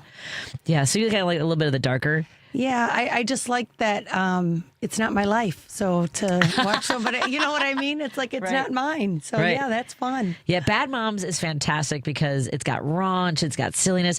It's the actor that's on the Tracker. There's a CBS show called The Tracker, and I can never remember this guy's name. But he's beautiful, but he's the stripper in Bad Moms. Yeah. And like, it's so over the top stupid, right? It's just crazy. But that's what I mean. Yeah. That's what we need is nonsense. Yeah. Sometimes to get through this stuff, there's enough nonsense that's causing damage. I'd rather have nonsense that makes me laugh. And so I'd rather choose that poison. How are you managing your holiday shopping this year? Are you a big present buyer, purchaser? Well, I have 4 grandchildren. They're all done. Okay. Whoa, Grandma, done. They're done. It's the grown-up children that never quite grow up, and then they have boyfriends or they get married or girlfriends or partners, and now they're went from 1 to 2, and they come to the house for the holidays, and you're like, okay, well, you've been around a year, but you're going to get the same present as the one who's been around 9 years. Like, I don't know what to you know what I like. Out, right? I'm getting couple gifts now for the grown kids. So this is something that we learned a little bit when the boys, a little bit later in our boys' lives, when they were like, I think they were like around 10 or so. We just you buy 4 things. Nothing has to be extravagant, but we have a focus. Something you want, something you need, something to wear, something to read. Oh, nice. Right. So that we found that like when the boys were a little bit older, and it helped us because we would buy all these presents, and not expensive stuff like some fun things and the stocking stuffers and stuff. But Griffin would open one thing, be so happy with it, and just not open anything else. And we're like, why? He was just like, hey, why did I buy all these other things? Can we put them in the closet and give it to him over the next few years? No, we're ridiculous. I bought an indoor trampoline for my 4-year-old grandson. See, these are the things, and that was the kind of stuff I did when they were little. Like we had a ball pit in the basement. For sensory stuff for Declan. That's why my youngest has it, yes. Yeah. Because he's jumping off the couches, jumping off the top step. I'd rather have him jumping in a trampoline. Yeah, I agree. Yeah, get that energy going. I love that. Well, we have on the line with us, I'm so thrilled to welcome to our airwaves, and I hope I'm pronouncing your name correctly, ma'am, State Senator Zaynab Mohamed, Minnesota State Senator, who we really are so proud to have on the air. She is a first-term senator representing a district in South Minneapolis, and she was first elected in 2022, the youngest senator in Minnesota history, the first Somali woman in the Senate, and one of the first 3 Black women in the Senate. I'm just thrilled to have you on. Am I saying your name correctly, ma'am? You are. Thanks so much for having me. Oh, our absolute pleasure. Man, well, let's learn a little about you. Where did you grow up, my friend? So I was born in Somalia, and my family immigrated here when I was 9 years old. And so I've been here in South Minneapolis since I was 9 years old. And before that, my life was in Somalia. Wow. So what was your path to becoming the state senator of your district? What was it? Was there an inspirational moment, or did you always know you wanted to run for office? No, absolutely not. I actually have never thought about running for office. Before I ran, 2020 was a pretty transformational moment for myself, as well as I think everybody else in the state, if not in the country. I think the murder of George Floyd, which happened in the super close to my house, was just something I couldn't get out of my mind. And so I started organizing in the community, wanting to do more, to do my part. And my senator at the time was Patti Vasquez, and she was the first Latina elected 16 years prior to that. And so she retired that year because she just could not be in a place where it was hard to get anything done in terms of like creating communities that were like safe for our community. And she stepped down, and members of my community asked me to run. And that's when I decided to run for office. When you were running, because this is so important for the Somali community in Minneapolis, even previously, but now more than ever with what has happened in a shocking and grotesque way, not just with the words of the guy in the Oval Office, but also how it's being manifested and destroying communities and hurting people with ICE agents. When you were running, there had to be so much gratitude for the fact that the community was going to have someone that reflected themselves. They're going to see themselves in an elected. What surprised you about that aspect of running for this seat?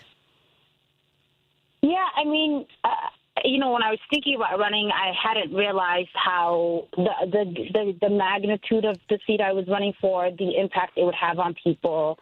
Obviously, it's for Somali people, they take a lot of pride in me being elected, but I'm one of the first 3 Black women elected to the legislature, so it's so much bigger than our very small community. And, you know, like I am the first of many things, but I think for people who I'd come in contact with, every person I would meet would just be like, thank you for running, or I can't believe a young person is elected. I can't believe we've elected a Black woman in like 180 some years. I can't believe we have like a hijabi in the Senate and a Muslim woman. And you know, like I think all of that overshadows the hate that comes with sort of being elected.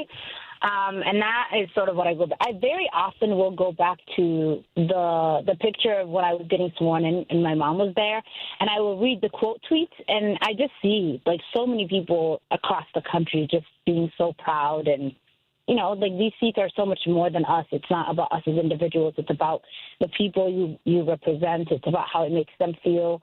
And having those folks see themselves in me, I think is the most powerful thing. I agree. Yeah, and going back to, you know, this is a time of year where a lot of people are just not feeling, and I always like to hit on the family things. And you mentioned your mother. What did your mother have to say to you? I have a daughter who's 28 years old, and to me, it's amazing what you've been able to do and accomplish. And I've learned a lot, and I've grown through listening to my own children. So I'm curious, as when you decided you were going to do this, what did your mother say? Yeah, I mean, you know, for my mom, she grew up in Somalia. She actually never had the opportunity to go to school. And so when we came to America, she didn't know how to read or write. And we would often get letters in the house that she'd want me to translate. But then they would send it in Somali, thinking she could read, but she couldn't. And growing up, you know, I grew up learning how to speak English, but I also grew up learning alongside my mom and teaching her how to read and write. And when I said I was running for office, she it was like when I was at the time considering running, it was like a few days before Thanksgiving. And we had dinner, and she's like, are you sure? Like, you know, like I'm afraid of sort of like the world taking you and it being too harsh out there for you. And I just sort of had to remind her, like, think about all the things we've been through in our lives to be here. And now we have the opportunity, I have the opportunity to just serve people, to just create a world that's like so much better than we grew up in. And that's why you raised me. And I think that for her was like, that spoke to her. And she said, okay, you know, and she was pretty supportive. Oh, that's beautiful. I love it. Do you have time to stick with us for a few more moments? Because I need to take a break here. Is that okay with you and your staff? I know that you're busy. Yeah, absolutely. Oh, excellent. You're good. Oh, I really appreciate it. We're so thrilled to have on the line with us the representative for the Southern District. What district number is it? I know it says the southern part of Minneapolis, but what's 63. Yeah, so 63. 63. State Senator Zaynab Mohamed represented the 63rd Senate District of Minnesota, which has southern parts of Minneapolis. We're going to take another break here and continue our conversation with her and, of course, our guest in studio, guest co-host Carmen Navarre Gercone, because I got a lot more questions. She's been doing such great work. Before we go to the break, I just want to thank our sponsors, Pride Coffee Roasters. Go to pridecoffeeroasters.com. Put in an order for a freshly roasted bag of beans. They're so good, Carmen. You're a coffee person. I am a coffee person. So freaking good. I always drool when you talk coffee. Oh my God. I mean, the one I'm having now it's the Resist Movement blend. It has hints of blueberry cobbler, chocolate malt, and a warming spice. I think it's my favorite so far. But I'm a sucker for good coffee, and that comes from Pride Coffee Roasters. Go to pridecoffeeroasters.com. Go to their website and find out when let me know. Message me when the next market is that they're going to be at the Jefferson Park, because I can't forget. I'm volunteering. Yeah, again, I know the dates, but you can find out where you'll see them and me and buy some of the coffee. Thank you so much to Source Solar. We're going to have them in on Thursday to talk about getting solar panels on your house or business. Even though there are incentives that will run out by the end of this. In 2 weeks. At the federal level. Peter is going to work with you to make sure you get the biggest bang for your buck and do better for the environment. Let's go to source.solar. We also want to thank our friends at Minocqua Brewing Company. And please go to MinocquaBrewingCompany.com. I wrote a piece yesterday about the gun violence that continues to erupt in our kids, in their schools, at our all the things. This isn't freedom. This is surrender. MinocquaBrewingCompany.com. More in a moment on WCPT 820 Heartland Signal and KTNF AM 950 Minneapolis, St. Paul, our friend State Senator Mohamed's from, and also our friends in Seattle on KKNW 1150. A better life with Dr. Sanjay Gupta. Got to tell you something. I've become really fascinated with the brains of superagers. These are people who are 80 or older, but have brains that function like they're in their 50s or 60s. Yes, some of this is absolutely from hitting the genetic lottery, but there's also a lot that we're learning about the lifestyle factors that really up the chances someone is going to stay cognitively sharp as they get older. We spoke with researchers at Northwestern's Super Aging program who told us one key trait of superagers is that they seem to be highly social people. They value connection and are often active in their communities. Another common thread, she said, is a sense of autonomy, freedom, and independence. Basically, they are living the life they want to live. If you want to keep sharp, work to maintain good friendships, and make sure your life has a sense of purpose. I'm Dr. Sanjay Gupta, helping you live a better life. Sniffles and sneezes got you down? GoodRx is here to help with big savings on commonly prescribed cold and flu meds. GoodRx is free and easy to use. GoodRx is accepted at all major pharmacies like CVS, Walmart, and Walgreens. Just search your prescription, find a coupon, then show your pharmacist at the drop-off counter. GoodRx is not insurance, but it works whether you have insurance or not. If you do, GoodRx may beat your copay price. Download the free app or visit GoodRx.com to save today. While retinitis pigmentosa takes Mark's vision, his family gives him hope, whether at the family business or at home with his wife and sons. He knows he's not fighting alone. For 50 years, the Foundation Fighting Blindness has funded research into treatments and cures for blinding retinal diseases, providing hope to people with vision loss. And for Mark, winning the fight means being there for his family. The Foundation Fighting Blindness. Together, we're winning. Help us end blinding diseases at fightingblindness.org. Alexa, play WCPT. WCPT from TuneIn. You're listening to Driving It Home with Patti Vasquez. Thank you so much for joining us as we continue our conversation. Joining me in studio is guest co-host Carmen Navarre Gercone. We'll catch up a little bit in a moment. But first, we want to continue our conversation with the state senator. We have with us Zaynab Mohamed. She's a Minnesota state senator of the 63rd District, which is the southern part of Minneapolis. And we have there's so much to talk about. And I know I want to touch base with you again if you'll indulge us on another interview, because I want to keep knowing what's going on, not only in your community, but of course in the State House of Minnesota. So, Senator, I think some people are aware of the horrible things that Donald Trump and others have said and have been saying about Somalis living in Minnesota. It's despicable. I have to imagine this is just gut-wrenching and heartbreaking for your community. What are you hearing from them? Yeah, there's a lot happening. The community, in terms of what the president has said, are disheartened. They feel disgusted by him and his words. And they feel a lot of anger and resentment towards him. But I think the actions that followed it have been the worst I've seen. There's been hundreds of ICE agents across the state of Minnesota terrorizing people, questioning them. And so we've been teaching folks, especially if they're a citizen, no matter who they are, to just carry their passport IDs with them. And I think on the other side of that, there has been a backlash from people, especially from a lot of young people from the Somali community. They've been going online. They've been making hilarious videos. You should see them. And they're sort of taking a moment that's really painful and showing the world what kind of a joke this president has become, and how embarrassing it is for him to be talking about a small group of people this way.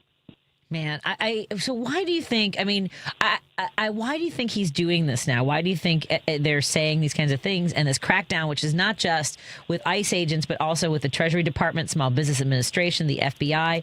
Why is all this happening, and why are they acting this way, do you think?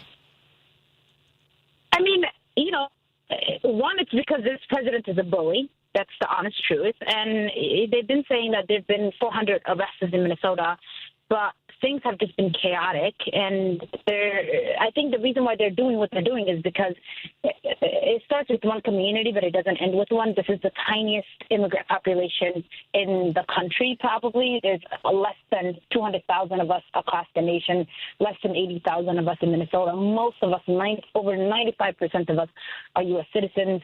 And the people who are on TPS, the temporary protected status, there's only 700 of them nationwide. And so the numbers don't add up to the level of fear he's putting out there. And so I think he just wants to bully this community, but Minnesotans are standing up, they're fighting back, and they're not accepting it. Yeah, and nor should they, and in all the ways. Aside from the government action in your community, against your community, do you think this puts a target on other communities, Muslims or other immigrants in general? Yeah, absolutely. I mean, we've seen, so much backlash, especially on social media, and I don't think I can ever post on social media without getting just an insane amount of hate.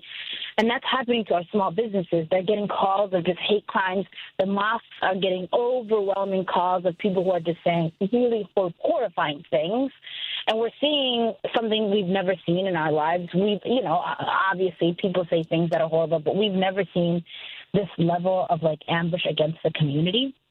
And it's been pretty frightening. And I think folks, their guards are up. They're staying more vigilant. People are talking. They're creating rapid responses. They're figuring out how to keep themselves safe in this moment. Yeah, no, I'm only catching some of the videos. It's weird because when it was full, throttle here, and it looks as though they're ramping up in our communities again in Chicago as well. It's. It feels like it's because it was happening all over the city. Yeah, all day. And I wonder how much, I'm not seeing a lot. Some of it we saw out of North Carolina, some out of New Orleans. What do you want to tell people about how these ICE raids have unfolded in the Twin Cities? In the Twin Cities, it's happening across the state. So it's not just in Minneapolis and St. Paul. We've seen it in the suburbs. We've seen it in central Minnesota, especially in St. Cloud. So any and everywhere where immigrants live, there are ICE agents. And usually they'll come in super early in the morning before people wake up in 3 or 4 cars, often even 5 or 7. They're wearing fake ski masks. They're not identifying themselves, and they'll go up to anybody who looks like an immigrant and say, show me your ID, show me your passport. They'll question them. They've detained U.S. citizens. They've detained a woman who was born and raised in Edina for 24 hours until her husband was able to come and prove her citizenship through her passport ID. They're not here to enforce immigration laws. They're not coming here with judicial warrants. They're just here to bully people, to antagonize them, and to create a level of fear. And, when I really think about what exactly it's creating, what the goal of it here is, I think what I've realized is they want every and any person who looks like an immigrant to feel like that they are deportable. They want to instill that kind of fear in people. That's why they're doing it so openly, and they're grabbing you as citizens, and people are like, hey, that person is a citizen. They don't care. They want every person to wake up every day and have this level of fear, and it's anxiety-inducing, and it's unacceptable. But we're trying to, figure out how to keep people calm and help them understand what their rights are. Yeah, and that's got to be such a struggle too, because people are being disappeared, and there's no getting around that. No, they're looking for submission. They want complete submission. That's all it is. I mean, they're breaking people's car windows and dragging them out if they're not showing IDs. I've seen some of the videos. They're horrific. They really are. And in addition to, the horrors of the ICE raids, Governor Walz has signed 2 executive orders to address gun violence. You spoke about this earlier today. Tell us about the work that you guys are doing in Minnesota to help keep everybody safe. Yeah, I mean, there have been countless mass shootings across the country, especially here in Minnesota. Just in August, we had a mass shooting in a school that's in my district. Yeah. Today, the governor had been calling for a special session since it happened, wanting to address it. He brought together both Republican and Democrat leaders. And, in Minnesota, Democrats are ready to do it. They want to call a special session. The only person who's been standing in the way has been Lisa Damas, who's the Republican lead in the Minnesota House. And we've been trying to get her to at least bring the bill to the floor. She refused, and honestly, part of that is because she's seeking the endorsement of Donald Trump and wants an approval from that part of the party, which is disheartening. And so today the governor took some steps to do something about it through an executive order. We know that they are interested in suing that, but We just have to do what we can. I have been carrying the ban on assault rifles and high-capacity magazines in the state of Minnesota. I'll be pushing for that at the top of the session in February because it's the most meaningful thing that we can do. And part of that is because I think what we're seeing is true, right? There was a shooting in Australia just this weekend, and what that showed us is that's a country that outlawed assault rifles 28 years ago. And this is the first time they've had a mass shooting in 28 years. Yep. And when we had a ban nationwide, we know that 85% of mass shootings went down. And so the numbers speak for themselves, and we want to do what we can. And so I'll be pushing for that again because I think the parents at my school at Annunciation deserve that. The parents of Harbor and Fletcher, who Harbor's parents were present today, deserve that. And so I'm doing what I can to keep people alive. I'm the youngest member, as you mentioned, in the Minnesota legislature, and I'm probably the only person who's had to sit through a classroom where I had to learn drills of how to keep myself safe in case a mass shooter came through our schools. These folks who make laws have never had the experiences that the kids in this generation are feeling, and I feel a level of responsibility and obligation to step up and to do more. Man, well, we are so grateful for that and really would love to keep these lines open so we can check in with you and see how we can support you because we do broadcast in Minneapolis, St. Paul on KTNF AM 950. We've been talking to your state senator, Zaynab Mohamed, and the website is zaynabmohamed.com. That's ZAYNABMOHAMED.org. Please reach out to your legislators. If she is not your state senator, find yours. Senator, people. I mean, that's what I feel like a big part of our job is to remind folks that, like, look down the ballot, learn about offices like yours, right? Yeah. And that question probably cut off if you want to repeat that for me. No. I'm just saying that legislators like you are the most important in people's lives. So I want to thank you so much. I just want to say that I hope that more people are learning the crucial role that people like you play in their lives every day. Yeah. Thank you for what you do and being brave enough to step forward, too. Yes. It's not easy work. So thank you. Thank you so much for staying in the light. Thank you. We'll talk to you again. Have a good evening. Be safe, my friend. Take care. Bye-bye. Let's take a break here. When we come back, we're going to continue our conversation. We have in studio with us guest co-host Carmen Navarre Gercone. And coming up in a moment, we're going to talk to our friend Cara Saul-Rinaldi, Chief Policy Officer for the Building Performance Association. More in a moment on WCPT 820, KKNW 1150, and KTNF AM 950. You're listening to WCPT 820. Here's the latest Chicago weather update. I'm meteorologist Ray Miller from the Weatherology Weather Center. Cloudy tonight with a low temperature in the lower 30s and winds out of the southwest at up to 30 miles an hour. Sunny on Wednesday with a high of 42 degrees and winds out of the west at 5 to 15. Rain Thursday with a high temperature at 48. Southwesterly winds at 15 to 30. Friday partly sunny with a high temperature at 29. Saturday cloudy, 44 degrees. Sunny and a little bit colder Sunday, high of 32. That's the latest Chicago weather update. Right now, it's 35. This is Chicago's Progressive Talk, 820 AM, WCPT Willow Springs, and online at WCPT820.com, where facts matter. Today, 1 in 5 working-age Americans has a mental health condition. People in all types of jobs and at all levels. And the key to helping us succeed is a supportive and inclusive workplace. All of us have a role to play in making that happen. So what can I do to help? As a CEO, I can set the tone for supportive culture. As a manager, I can offer assistance and accommodations. As a coworker, I can listen and be a source of support to my colleagues. As someone with a mental health condition, I can ask for what I need to perform my best. I can offer all employees the supports they need to deliver on the job. For the team and for the business. What can I do? What can I do? What can I do? I can remind others that we all benefit from workplaces that promote good mental health. Mental health-friendly workplaces are more important than ever. And all of us have a role to play in promoting them. Learn more at whatcanyoudocampaign.org. The impact of a meal goes well beyond feeding our bodies, because feeling full can sound like this. How did the interview go? I did it! I got the job! I can't believe it! And like this. Mom, I got first place at the science fair with my volcano project. That's amazing, sweetie. Congratulations. Because when people are fed, futures are nourished, and everyone deserves to live a full life. Join the movement to end hunger at feedingamerica.org/act now. Brought to you by Feeding America and the Ad Council. Chicago's Progressive Talk, WCPT 820, where facts matter.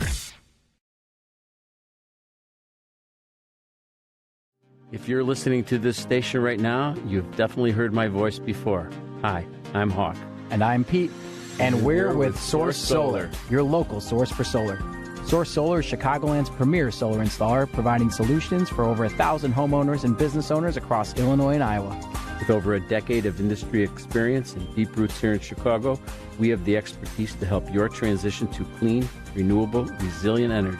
We can guarantee that we save you money day one without any out-of-pocket cost to you. This means you have an instant ROI, instant payback, and can save money to add to your bottom line day one. At Source Solar, we source everything as local as possible, meaning we always carry the Made in USA sticker. Find us online at www.source.solar. Stop in our office at 5710 North Northwest Highway or give us a call at 773-985-3992. And don't forget to ask for Hawk or Pete.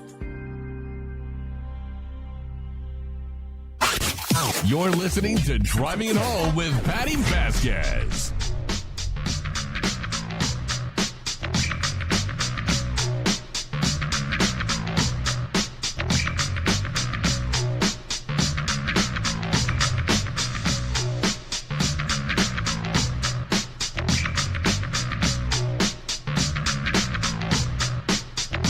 Thank you so much for joining us as we continue to drive it home. I'm your host, Patti Vasquez. Joining me in studio is guest co-host Carmen Navarre Gercone, and we have another guest on the line. And, one of the things that we talk a lot about here is how we can be more efficient, how we can be better for the environment. And joining us on the line right now is Saul-Rinaldi. Cara, am I saying any of your names correctly?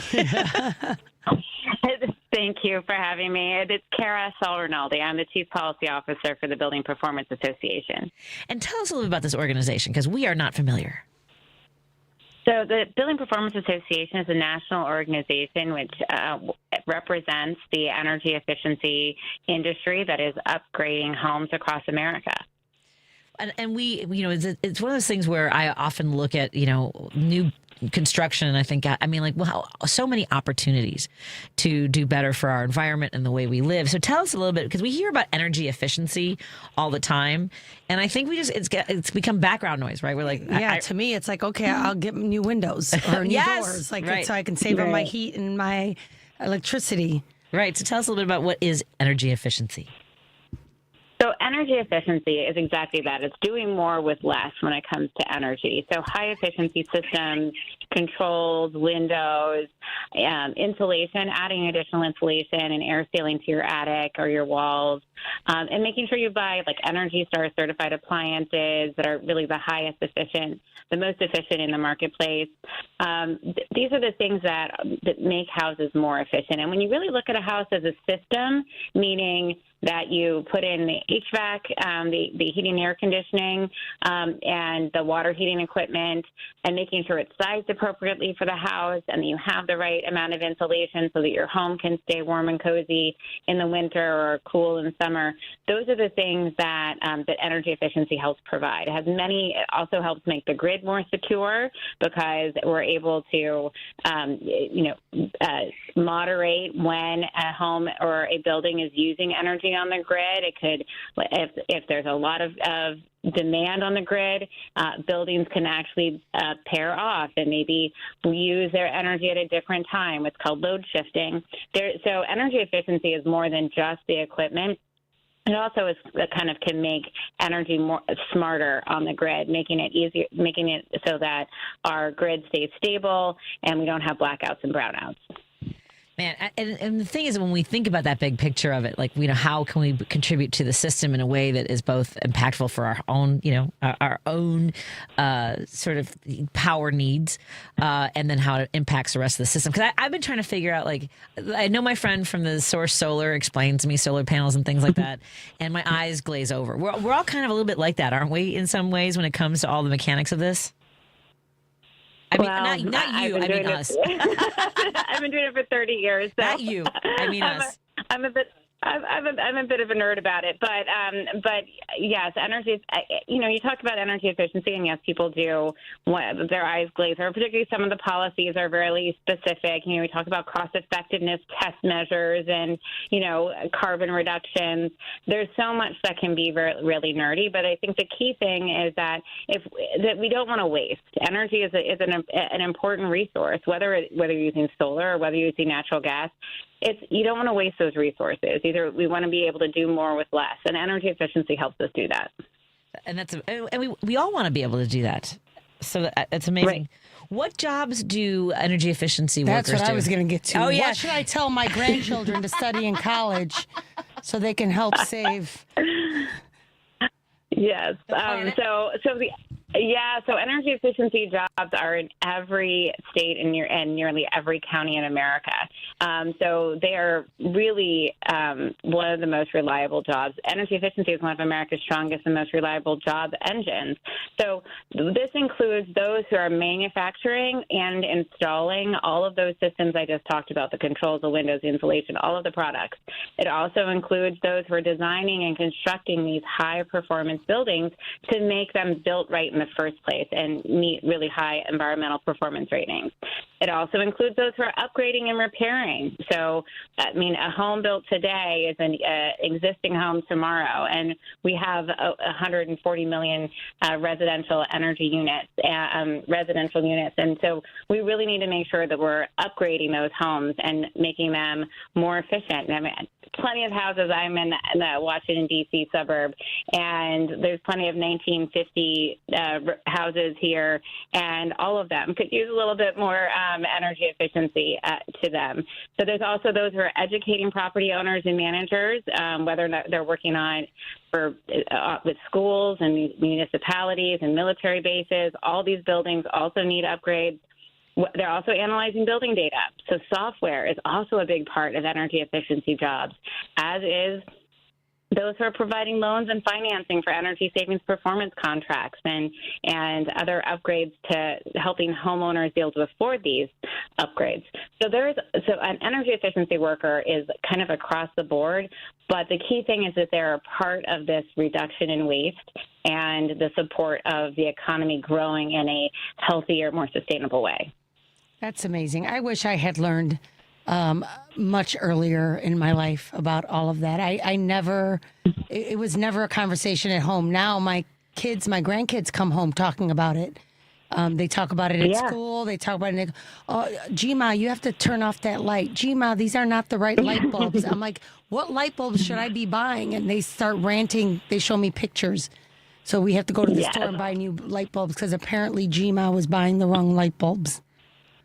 Well, that's wonderful. I mean, it are the kids that are that educate their parents a lot, because technology continues and technology is far more accessible to some younger folks that they're not going to be concerned about figuring out how to program a thermostat. They've already programmed their phone 50 times.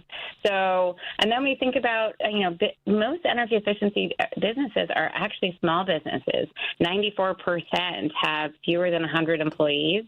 And the median wage for energy efficiency jobs is 20% higher than the U.S. median wage. So energy efficiency adds that extra quality, because we're talking about higher quality products and higher quality services, and it shows in the wages and in the job quality. Yeah, no doubt about it. So what should folks, when they go to your website, 'cause is it primarily your website a place where those who are doing the construction, who, the business owners that are trying to find the best path forward with energy efficiency? Or I think everybody can answer. Absolutely. Going to buildingperformance.org is a really key place to find it. And we just released the 2025 Energy Efficiency Jobs in America report. And that report will also show about your specific state, whether you're in Illinois or Minnesota or Washington. It will find those. You'll find your state, and you can find out what jobs are there. Like, how many jobs there are. Like, for example, in Illinois, there's almost 90,000 energy efficiency jobs, and kind of where do they fall? And so getting a good understanding about your space and where you want to work, and where the most jobs are. But we're seeing it continuing to grow. I mean, there's more jobs growing in energy efficiency than in any other sector in the energy workforce. Really impressive. How is I know you mentioned how many jobs we have, but like, are we better than most of the? Let's tell us we're the best at it. I'm just kidding. Who is doing? Who would you shine a light on in addition to Illinois as far as the work that they're doing? Well, in terms of total jobs, Illinois is certainly one of the top 5. Certainly big states like California and Texas are also there, New York and Florida. And I think one of the key things that's really interesting as we're looking at states is that we're also finding, every single state it has, and almost every single county has energy efficiency jobs. So it's not just a rural or a city issue. It's not just the coast or the middle of the country. It's across the board. Amazing work that you guys are doing. Again, we've been talking to Cara Saul-Rinaldi. Did I say all that right? Was I close? Did I come? Yes, you did. That's perfect. Perfect. We'll take perfect. She's the Chief Policy Advisor, Chief Policy Officer for the Building Performance Association. Again, that's building-performance.org, where you can learn more about the jobs in the industry. Nearly 2.4 million Americans now work in energy efficiency. Learn more at their website. Thank you so much. I appreciate your time. Thank you. Absolutely. Thank you for having me. Absolutely. Have a great holiday. We'd love to check in with you again. Have a great holiday season. Anytime. Thanks so much. You too. Thank you. Let's take a break here. When we come back, we will head into the home stretch. And I'm going to look at jobs on that website. I know, right? You're like, for the kids or maybe me. Can I do this? I'll get on the roof and hang some solar panels. More after this on WCPT 820 Heartland Signal, KKNW 1150 and KTNF AM 950 Minneapolis, St. Paul, and Seattle. We're happy to have you. Joan Esposito, live, local, and progressive. I have officially been behind the microphone for 6 years here at WCPT, and I really want to thank you. It has been a new lease on life. Parts of my brain that were asleep woke up again to talk politics with you. Joan Esposito, weekday afternoons 2 to 5 on WCPT 820. My name is John David Carpton. Dr. Kimberly Stegmeyer. Dr. Edith Perez. I'm a medical oncologist. And I focus on cancer prevention. People are always asking me, why? Why do I do this work? 2 words come to mind for me. One is responsibility. The other is purpose. There was a child that, I took care of and adored. And she said to me, Dr. Kim, will you remember me forever? Sorry. It's been a hard year. Every day I think of the faces of patients when I see their smiles, when I tell them that new treatments are helping their lives. It's just so inspiring to do research that impacts human lives. Stand Up to Cancer has been a critical partner in advancing research for cancer. Cancer research saves lives. So please help us fight in this battle against cancer. Be a part of the team that ends cancer at standuptocancer.org. A tree can be a warrior, battling global challenges with greater courage. A tree can be a solution, cleaning our air, supporting our communities, and protecting our wildlife. A tree can be noble, growing hope in every corner of the world. That's why now is the time for trees. Millions of trees. Join our planting movement at arborday.org. Because facts matter. You're listening to WCPT 820.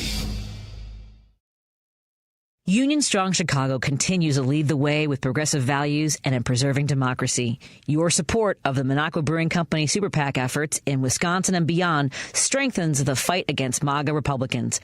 You can now purchase progressive beers like Labor Lager, Love Wins Fruited Sour, and the Resistance IPA in Chicago at Rogers Park Provisions, Diversity Beer, Wine and Spirits in Lakeview, Park West Liquor, Wine and Beer in Lincoln Park, Logan Square Liquors, and Tip Top Food and Liquors in Westtown. Visit MinocquaBrewingCompany.com for all their Chicagoland locations. As always, no matter how bad our sports teams are, please drink responsibly. Patti Vasquez is taking your calls now. All right, let's hit it. At 773-763-9278. I got a lot to say. It's Driving It Home with Patti Vasquez.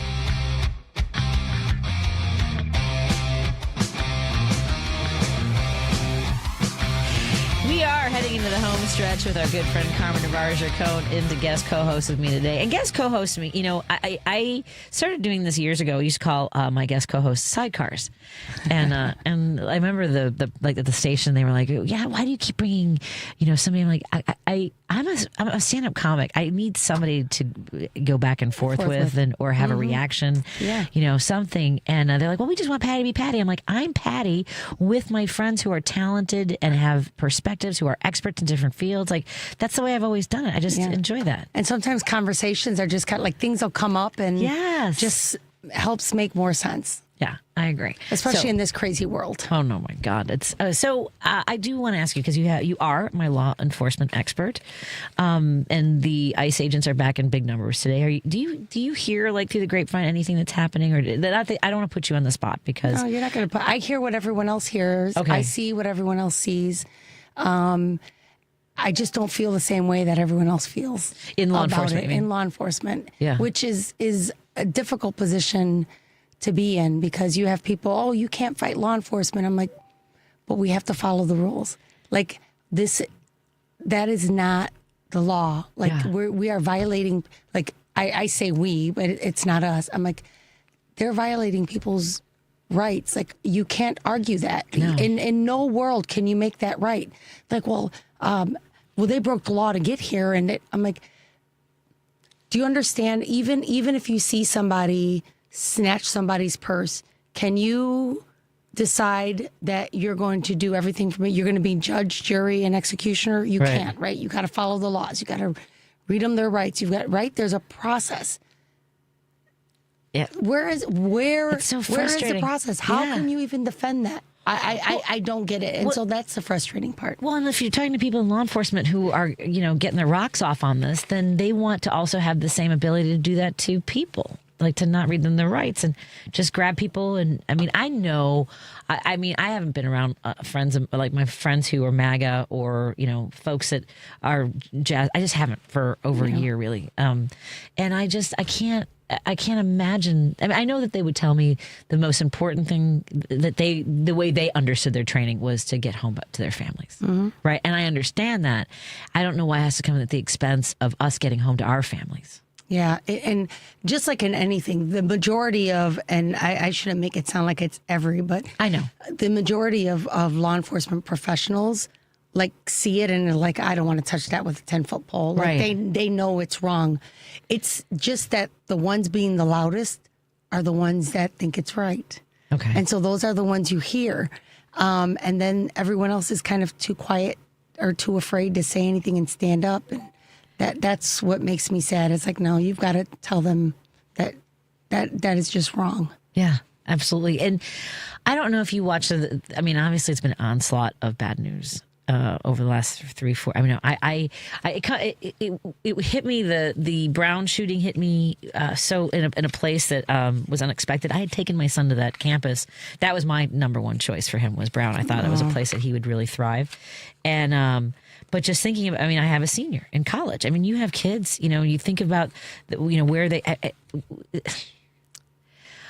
When I watch the footage of these kids, sheltering in place Yeah. and hiding in those rows of file Yeah. cabinets. Have you seen some of those Yeah, videos? I saw that video, and then hearing the pounding on the door and hoping it really was the police coming in. Right? Like, some They of weren't- their faces, But they like, weren't flinching. No, Like if it were they me, weren't moving. They weren't like if every time I heard that bang, I would be like, Yeah. I couldn't handle it. No, they weren't even moving, and that was a scary thing. And then when they came in, they're like, "Police, put your hands up, put them," because obviously they have to put everything, they're not make in sure there. that. Which And I'm not sure I would have been as calm as any of them, and that's pretty scary. It was scary to watch, but I was bothered by that too. That they weren't reacting to the banging on the door. It was almost as if they had just been like, "Okay, I guess it's gonna." Well, they've been trained also. Yeah, since they've they been were. Since they were 5, 6 years old, this has been every year. I remember Griffin telling me what the code words were for an active shooter in the building, where he had to go if he wasn't in a place that was that. If they were in the bathroom, what they. Yeah. My 10-year-old grandson can tell me where he's supposed to go. Yeah. I mean, my son too. Oh my God. Yeah, it's been it's just a shock to the system. And how when with your lens of law enforcement, have we? I can't remember the last active shooter situation we've had where the suspect either wasn't killed in the exchange of trying to protect the kids, or the victims. There's nothing. No, they spent a lot of time, unfortunately, with the wrong person of interest, and then had to go back now and start from the and that poor guy beginning. And so now it's and as time. Every second counts. Every second counts. And I'm praying that they find him soon. That's terrifying. And the other thing that terrified me was listening to some of these students, like the one young lady who survived Parkland. Yes. And now she's going through it again. Yeah. I'm like, you've got to be kidding me. Like, talk about lightning. Yeah. Exactly.